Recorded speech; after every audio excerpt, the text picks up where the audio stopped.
కాలజ్ఞానంలో బ్రహ్మం గారు ఒక మాట రాస్తారు. ఏ పేజీలో అమ్మా? పేజ్ నాకు తెలీదు, పేజీ తెలీదు, ఆ పుస్తకం తెలీదు, అధ్యాయాలు ఏమీ తెలీదు. ఆయన అన్నాడు, మనం మాట్లాడుతుంటా ఏమన్నాడు ఎవరికి తెలియదు. అలాంటి వద్దు. పుస్తకం ఉండి లైన్స్ ఉంటే అది దేవుడు చెప్పు, ఎక్కడ నా అన్నాడు అని పుస్తకం? అర్థం కాదు కదా. మీరు ఎప్పుడైనా నా పుస్తకాన్ని చూసారా? ఎక్కడ నా పుస్తకం? నా తెలుగుడితో మా జిల్లానే కదా, మా జిల్లానే కదా, కడప మా ఏరియానే కదా. అవును. ఆయన రాసిన కాలజ్ఞానం పుస్తకంలో దేవుడే లేడని చెప్పే వాళ్ళు కూడా వస్తారు అని చెప్పి ఆయన మాట్లాడిన అంశం ఉంది. ఇంతవరకు నేను దేవుడు లేడని చెప్పానా?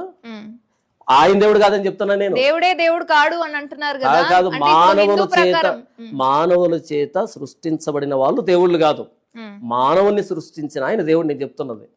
ఇప్పుడు శివుడు కావచ్చు, లేకపోతే రాముడు కావచ్చు, వీళ్ళందరూ మానవుల చేత సృష్టించబడిన వాళ్ళందరి గురించి నేను మాట్లాడనమ్మా. ఎందుకంటే అవి సున్నితమైన విషయాలు, వాటిని ఎత్తాను అనుకోండి, అనవసరమైన కాంట్రవర్సీలో దోకడం అంతే.